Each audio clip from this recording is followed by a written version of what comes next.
Для советского народа это была Великая Отечественная война. Он вел ее во имя свободы и независимости своей социалистической родины, во имя избавления Европы, да и всего мира от фашистского порабощения. 20 миллионов жизней советских людей унесла эта война. Наш народ не забудет ее никогда. Леонид Ильич Брежнев.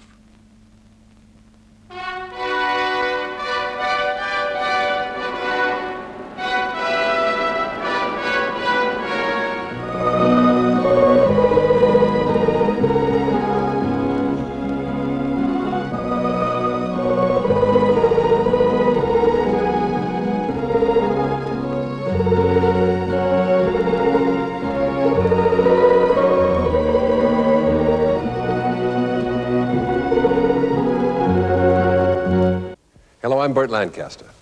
The Second World War ended in Europe in May of 1945, but the war in the Far East raged on. At their conference in Yalta in February of 1945, the Big Three signed a secret document regarding the Protocol of Japan, which said, among other things, that the Soviets would enter the war against Japan 2 to 3 months after the fighting ended in Europe. And so they did. In the 27 days between the dropping of the atom bomb on Hiroshima on August the 6th and the formal capitulation of Japan to the Allied powers on September 2nd, the Russians succeeded in destroying the mighty Japanese Kwantung Army in Manchuria. They also reclaimed for the Soviet Union the Kuril Islands and southern Sakhalin, which had been lost in the Russo-Japanese War of 1904 and 5. These battles were the last in World War II. Our story, the last battle of the unknown war.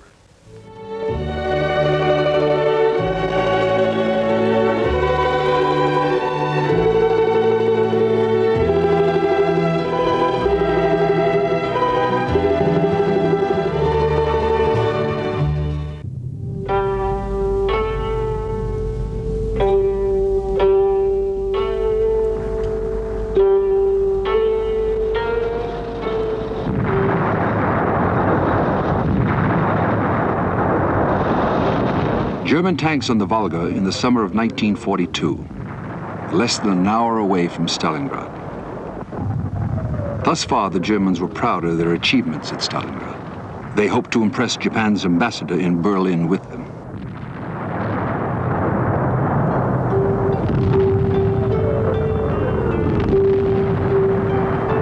Hitler wanted to recruit the Japanese to fight the Soviet Union. The Japanese were polite, but the answer was non-committal.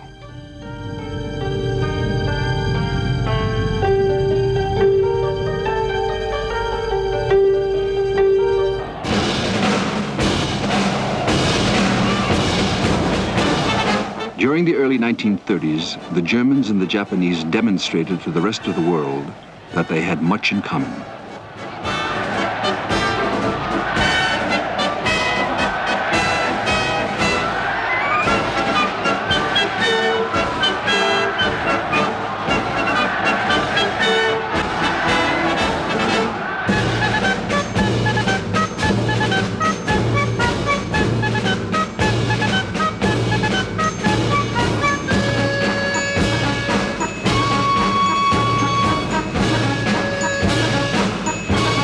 For these two totalitarian nations, there seemed something sacred in the numbers of the mob. Mesmerized, they moved like automatons.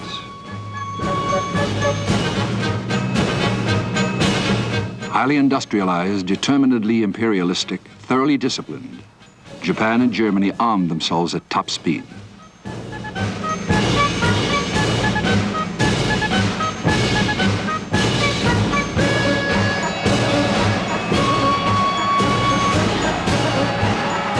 On September 27, 1940, they reached a formal understanding. Japan joining the Axis powers.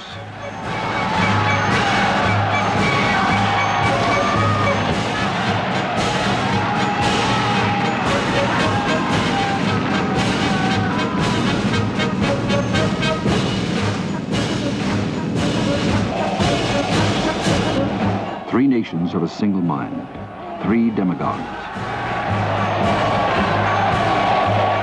Mussolini had been the first of the fascists. Now the Axis was cemented, reaching across the world.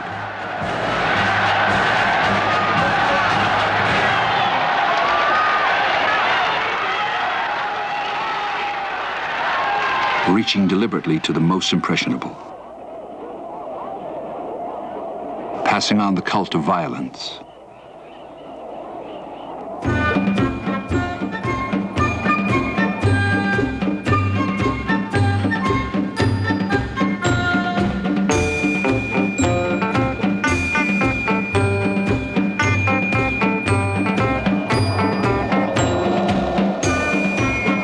Until it became ritualized.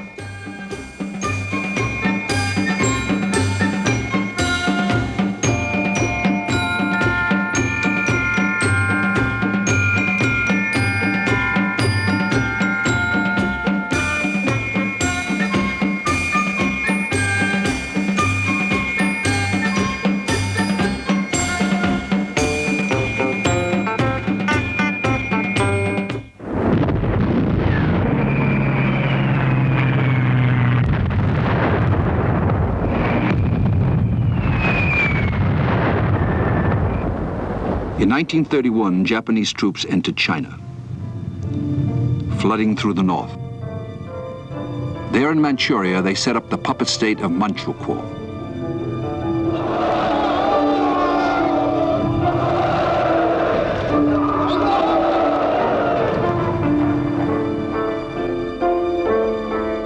The Japanese now stood at the eastern and southeastern borders of the Soviet Union with a formidable army. In 1938, there was a border incident at Lake Hassan.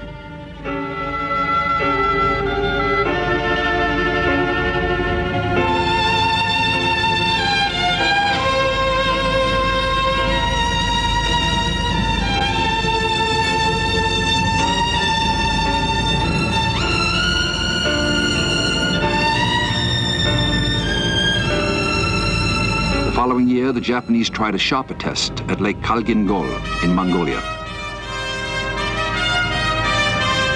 General Zhukov was rushed in from Minsk to take charge.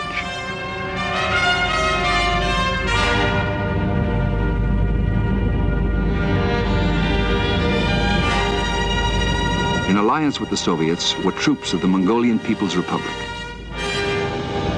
Zhukov punished the Japanese severely in a brief but bloody engagement.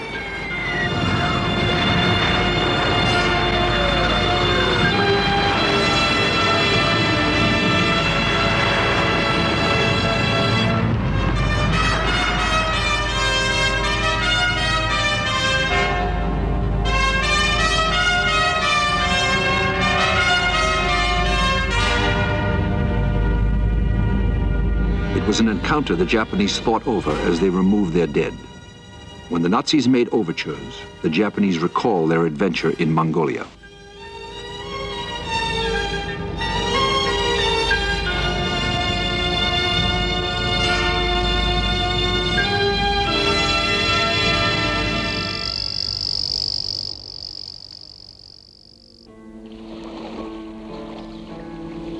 The border stayed quiet, but the Soviets increased their far eastern divisions to 45.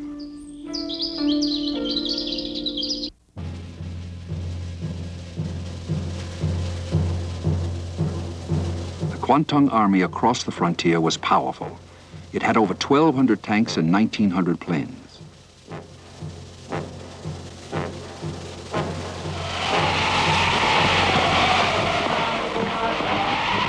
The intention of these specialized troops bothered the Soviets. The nearest snow was Siberia.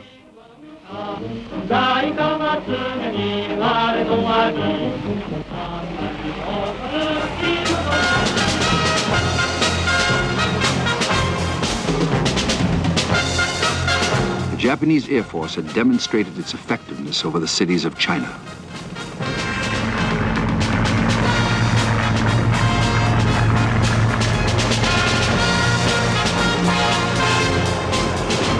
The Soviets were afraid that these tanks would meet Hitler's panzers advancing from the west.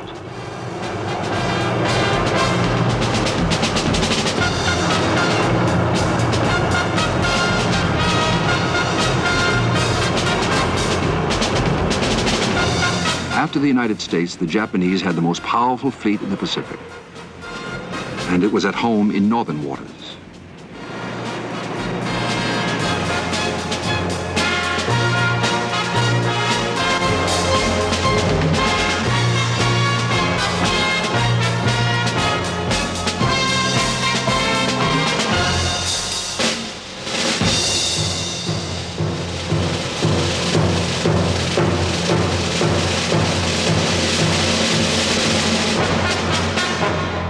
As a field force, the Kwantung Army offered good training for senior officers.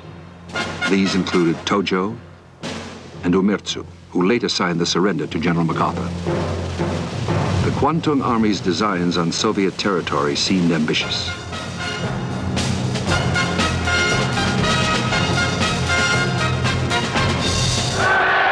Japan's Axis partner began his war in Western Europe in September 1939.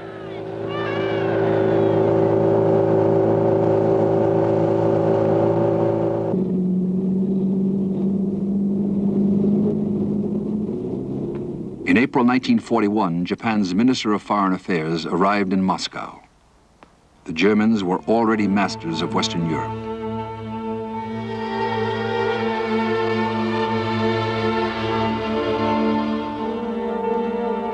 The Soviet Union and Japan signed a neutrality pact. With luck, the pact would secure the Soviet Union's far eastern borders should war with Germany come.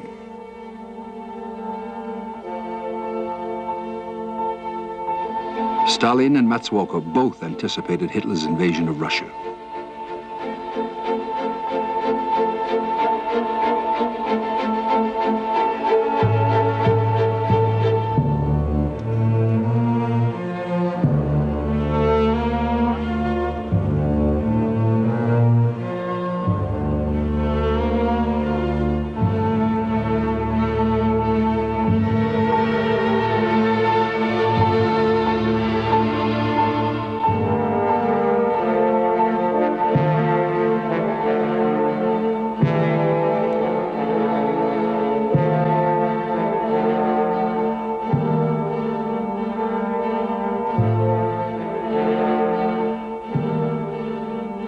Stalin made much of Matsuoka, the Japanese minister. Later, Stalin bade Matsuoka farewell at the railroad station, in person, something he'd never done before. It was an uneasy relationship. Among the Kuril Islands, strung between Japan and the Soviet Union, the Japanese began to stop Soviet ships, and even, the Soviets claimed, to sink some.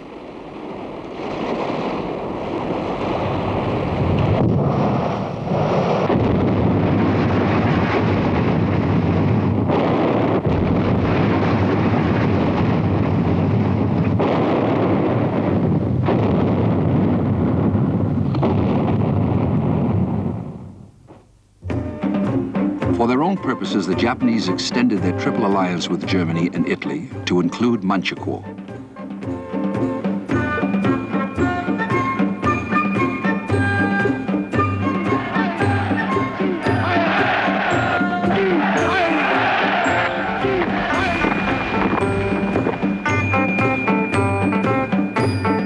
They encouraged anti-Soviet demonstrations, recruiting former officers of the Tsar's army.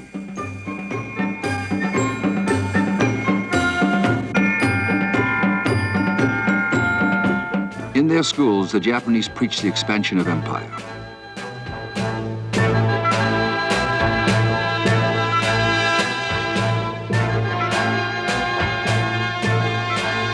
The Japanese sphere of influence would extend to the Urals.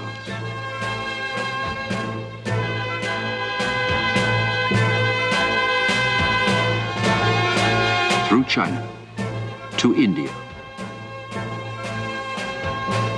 over Southeast Asia and into Australia, so the Soviets claimed.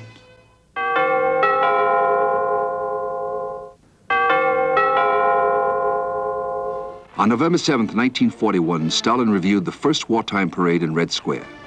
The soldiers marched straight to the front.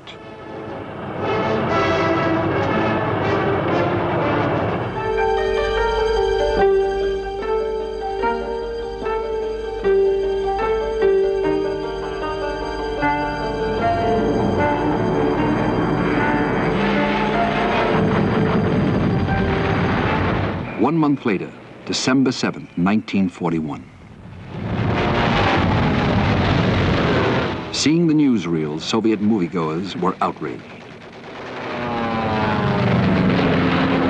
I ask that the Congress declare that since the unprovoked and dastardly attack by Japan on Sunday, December 7th, 1941, a state of war has existed between the United States and the Japanese Empire.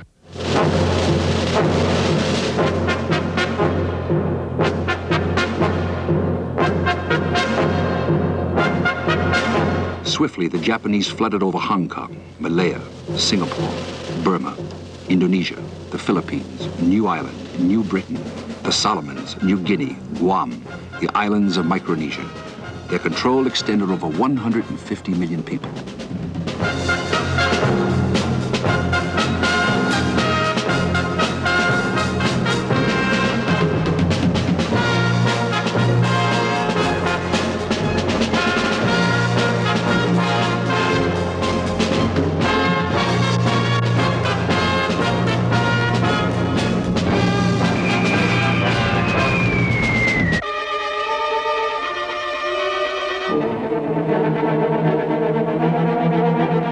Hundreds of thousands of Dutch, French, Australians, British, and Americans doomed to 4 years in the prison camps.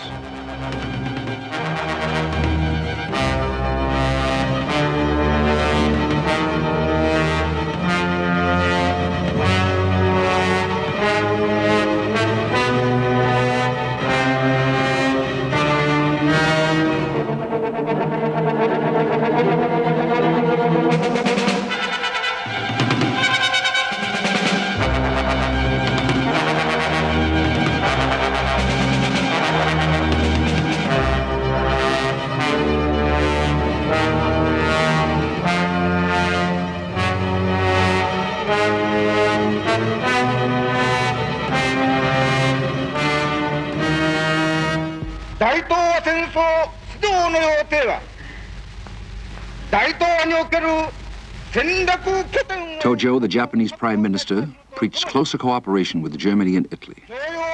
In spite of Japan's successes over the United States, Tojo warned the war would be a long one.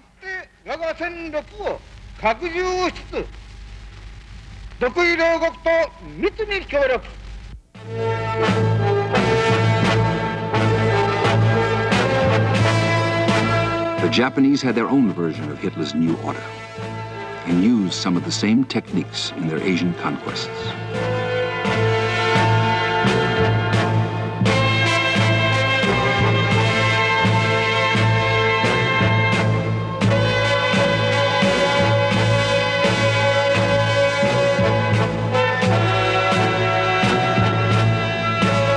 Wholesale slaughter, torture, degradation.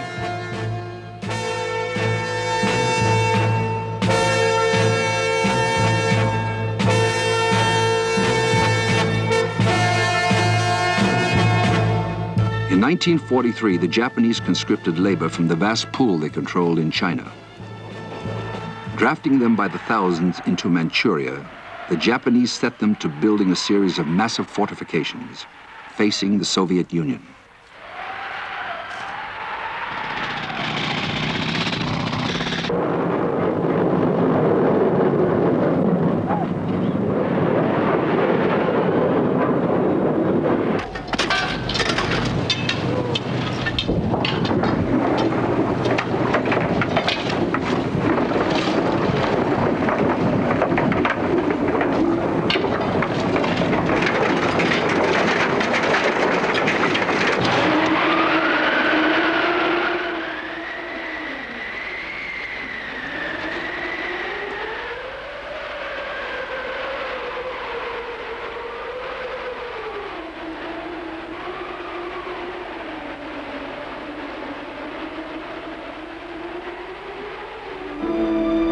A new commander was appointed to head the Kwantung Army, General Yamada, a veteran.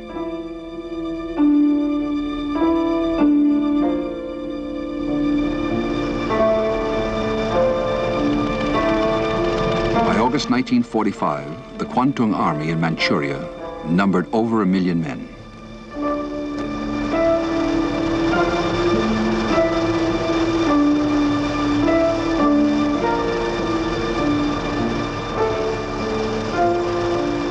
After the defeat of Hitler, the Allies held their last summit meeting at Potsdam near Berlin. It was very different from all its predecessors. The great common enemy had been vanquished. The concerns were for the power structure of the post-war world.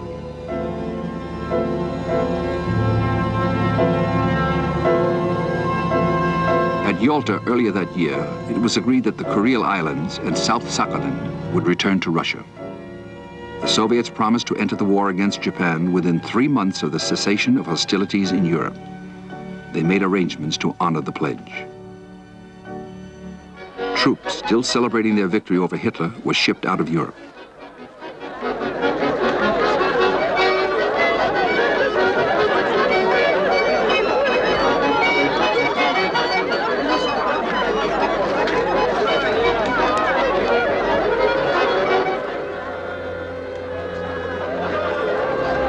Men, equipment, masses of them, trundled 8,000 miles into the strange lands of the Soviet Far East.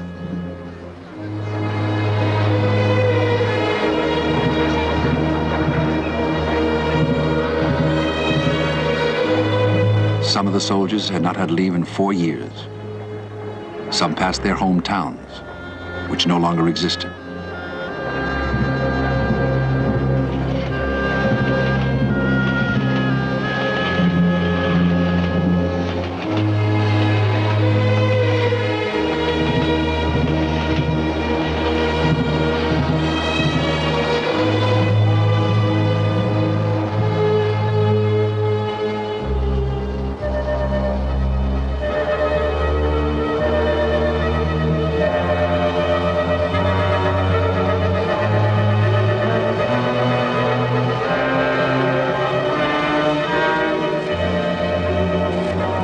Transportation was waiting for them, shipped in from the United States.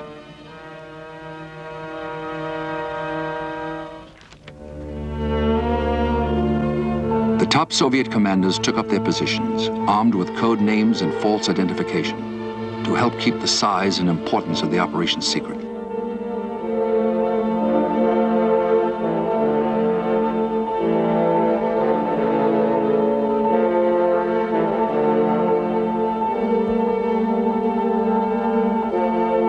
Marshal Vasilevsky, Marshal Meretskov, Marshal Malinovsky.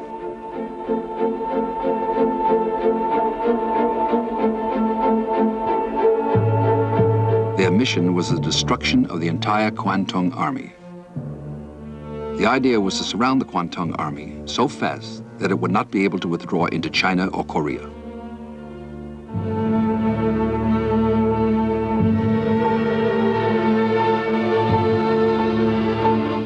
The plan was Vasilevsky's. They didn't take long to agree.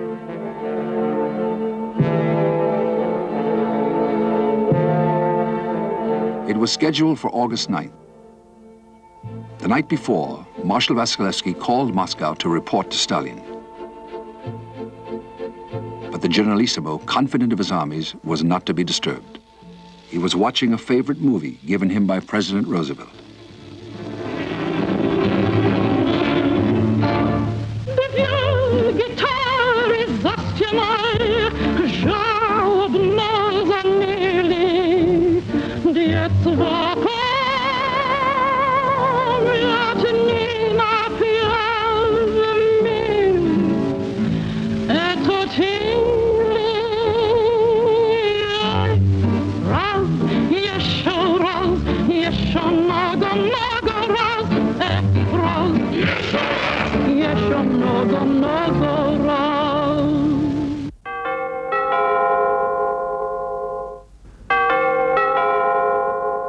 The Germans surrendered, the Russians rapidly moved enormous numbers of troops and masses of equipment to the Far East, a distance of 8,000 miles.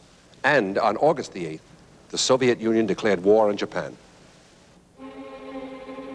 Over 1.5 million soldiers awaited the assault signal.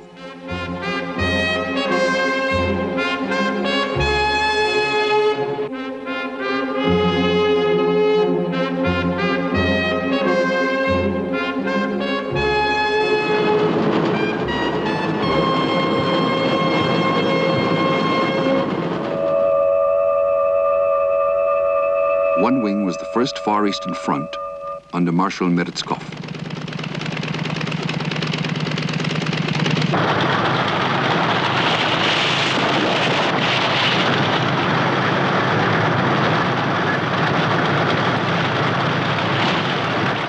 Rapid movement of masses of troops was a problem. There were no roads, and the country was covered with a thick tangle of brush.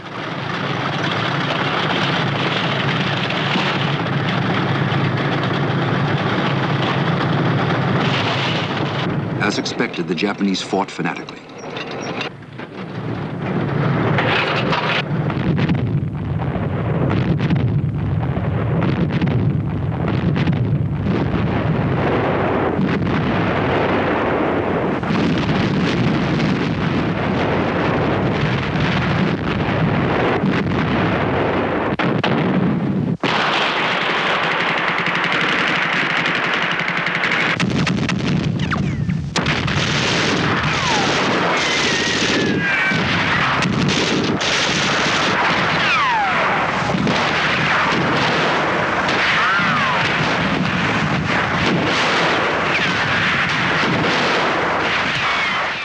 The encounter battle was a slow, grinding struggle for the Soviets.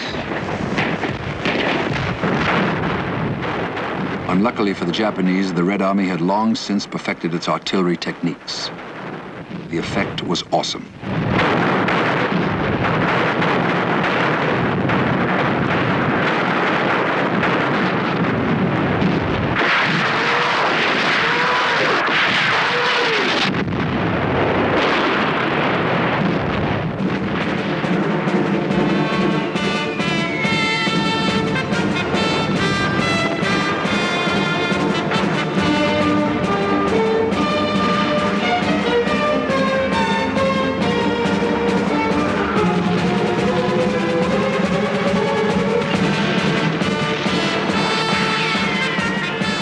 They broke through the border fortifications, not without loss, then moved on to envelop the city of Mutankin, a major strong point.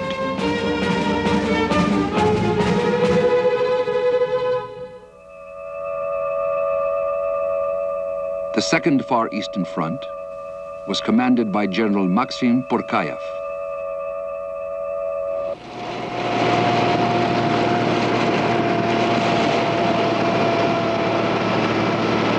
This army group's mission was the Amur River and the Japanese positions on the far bank.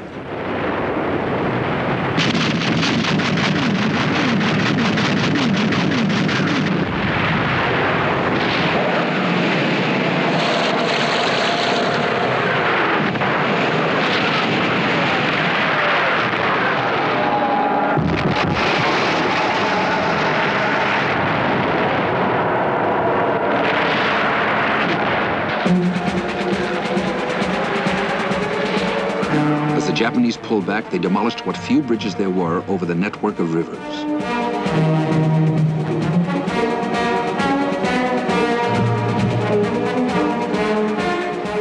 The heavy rains had turned the route of General Porkayev's advance into a gigantic swamp.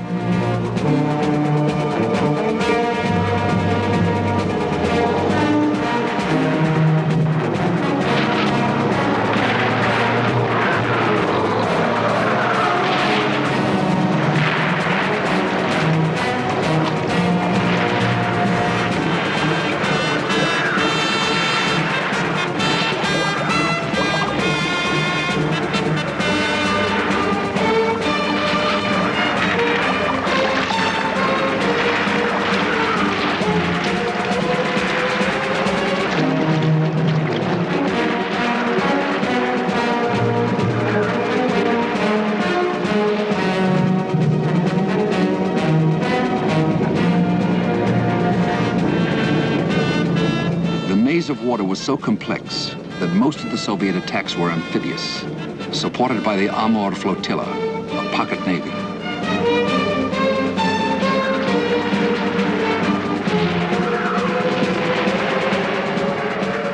spite of the obstacles, the Soviet covered 35 miles a day, sometimes more. It was at least the equal of anything Hitler's vaunted panzers had achieved in their headlong drives across Europe. The third Soviet group, the Baikal Front, was not expected by the Japanese. It came in from the rear. The Baikal Front was commanded by Marshal Rodion Malinovsky. Malinovsky's men faced one of the most forbidding mountain ranges in Asia, the Greater Khingan.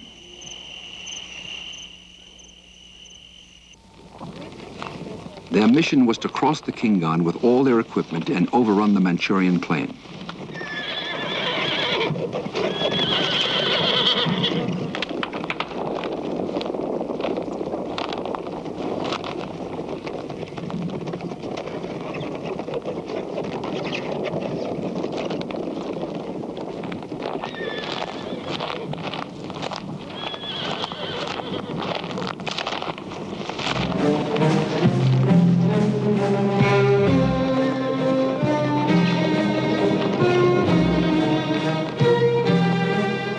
There was a single road, reserved for trucks and tanks.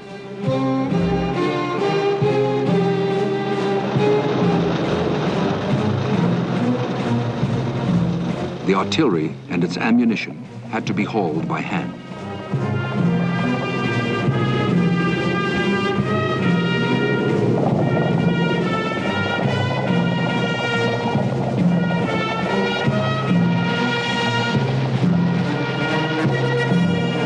Going down was as hard as climbing up.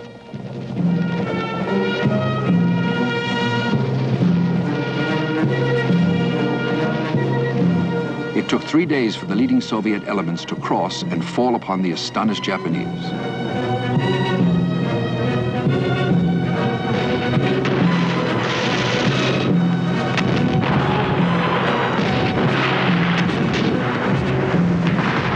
The Kwantung Army resisted fiercely, but the Soviet armor soon broke into the plains.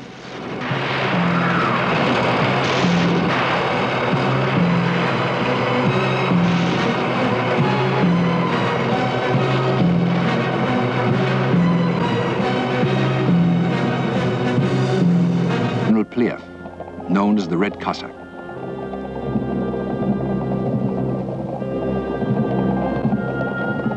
Pliev was famous as a cavalry commander who had raided deep inside the German lines. His mission was to march with Marshal Choibalsan's allied Mongolian cavalry unit across the parched earth of the Gobi Desert.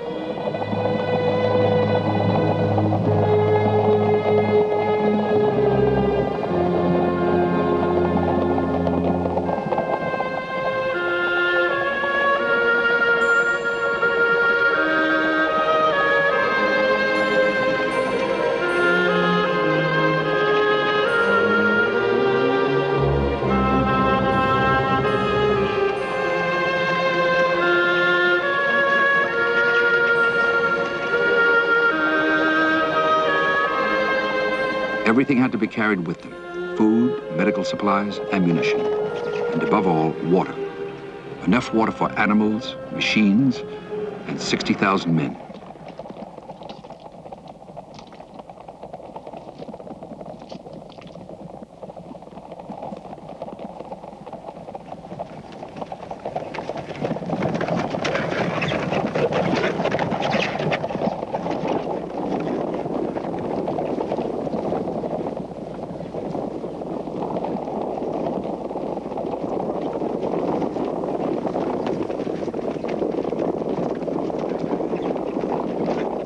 The latest news caught up with them en route.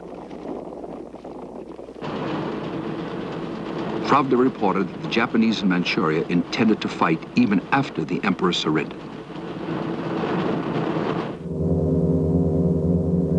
The Soviet pincers met, but the Japanese did not give in. The Red Army had developed an extensive repertoire of techniques and used most of them in its campaign against the Kwantung Army. Mobile armored columns, paratroop drops ahead of the advance, massed artillery. It even ran its heavy tanks along the railroad tracks. It could muster overwhelming force against the Japanese wherever and whenever it chose.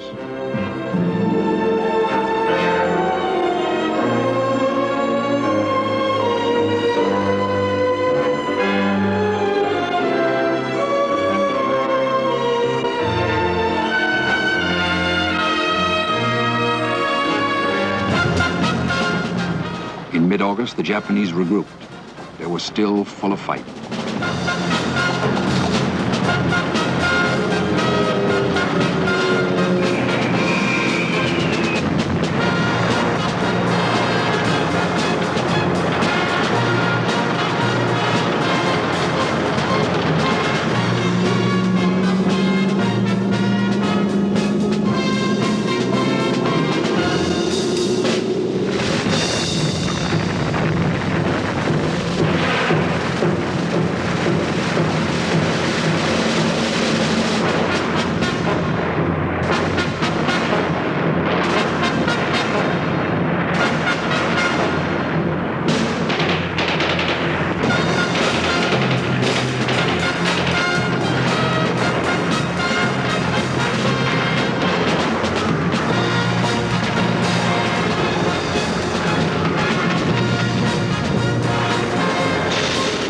It was no easy victory for the Red Army.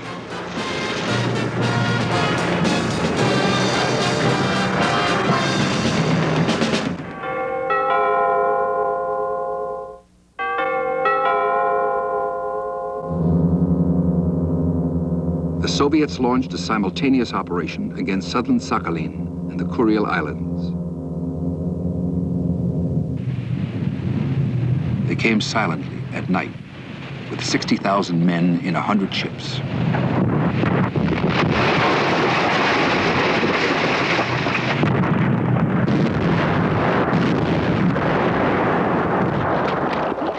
The ensuing battles were savage and lasted for 3 long weeks.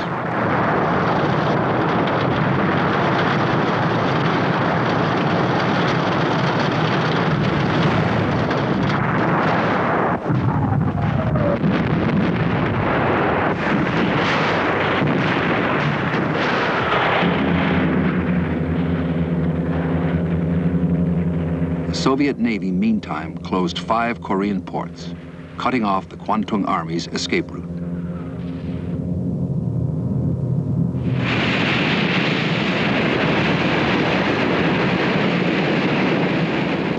The Navy put its Marines right on the piers, 10,000 of them.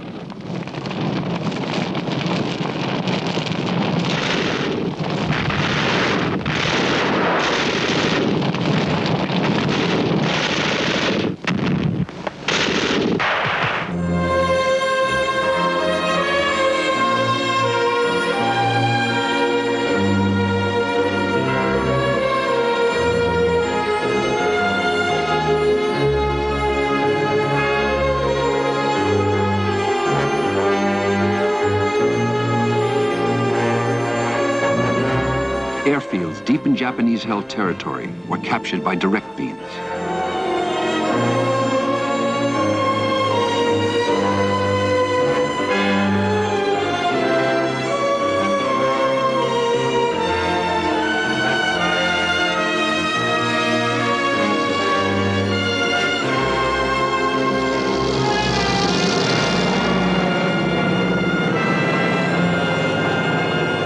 With fighter escorts, airborne troops were simply landed right on the fields, taking them almost before the defenses could report an attack.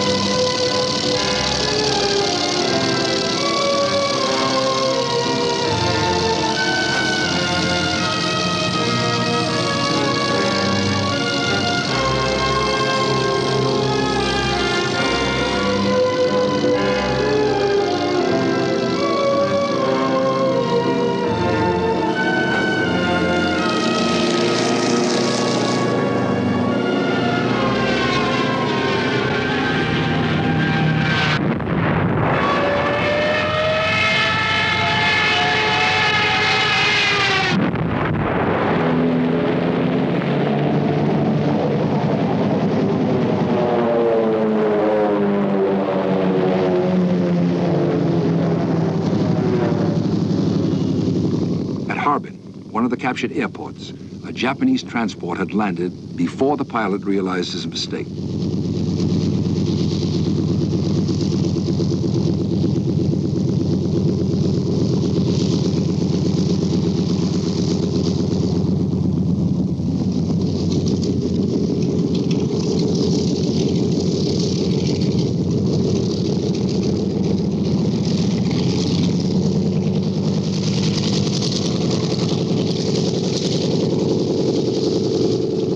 plane was finally brought to a halt, the door opened on none other than the Emperor of Manchukuo, Henry Puyi.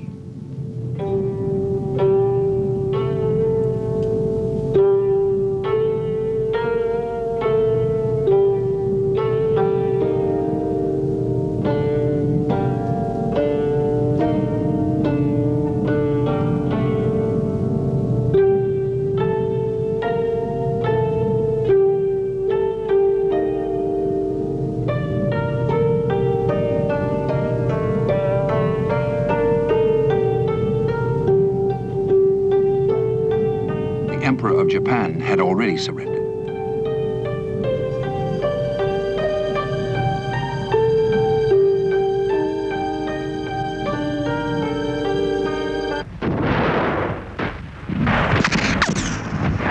Some fanatical Japanese took off their uniforms, continuing to snipe at the Soviets. One by one, they were subdued.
Equipment had been smashed, their fortifications demolished, their pride humbled.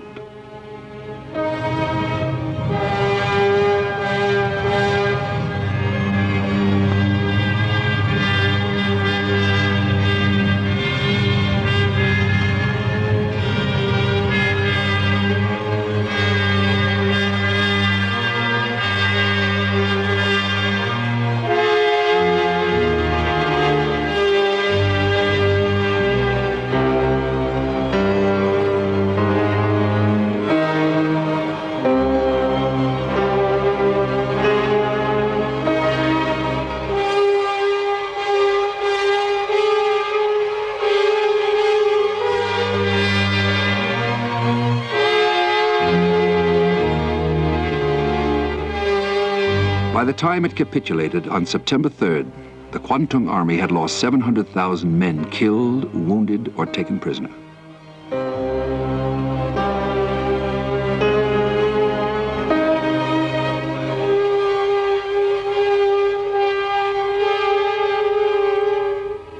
Japanese emissaries signed the surrender documents aboard the Missouri, as did the Americans, the British, the French, and the Soviets.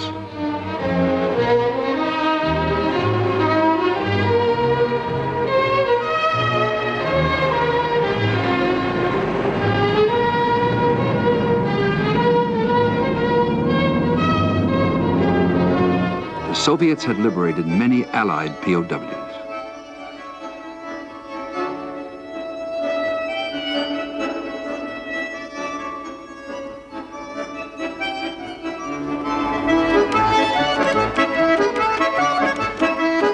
Now it was time for all the soldiers to go home. American, British, French, Australian, Russian. Only the differences in their uniforms distinguished them. At a time like this, there was no language barrier. The relief was universal.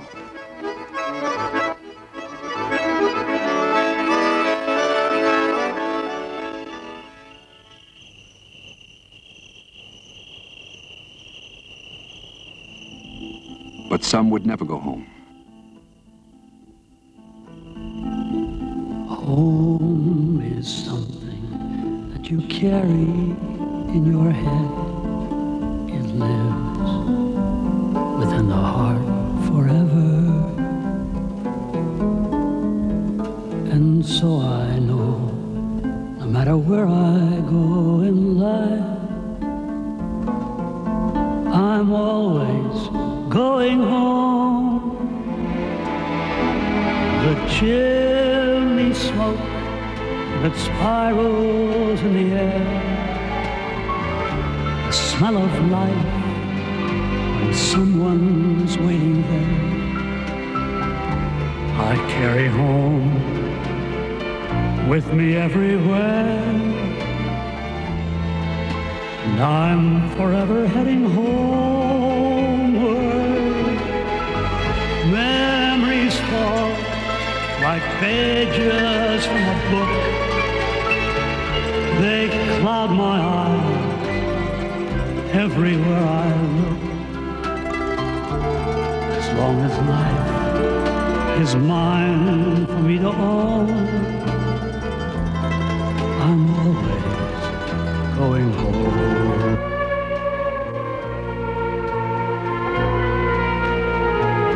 They had fought the last battle of the unknown war.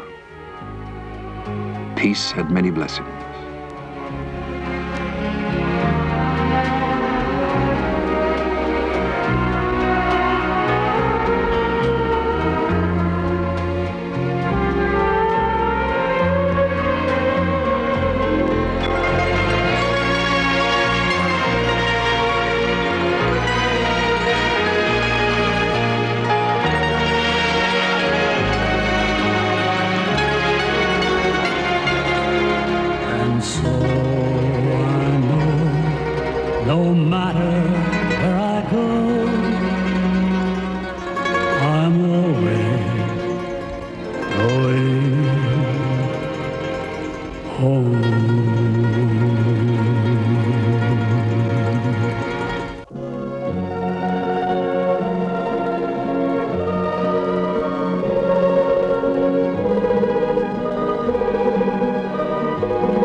Final story, a soldier of the unknown war.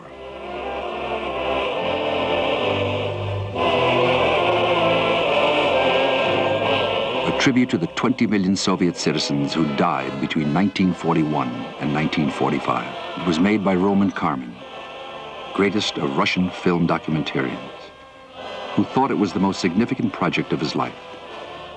When it was finished, Roman Karman died.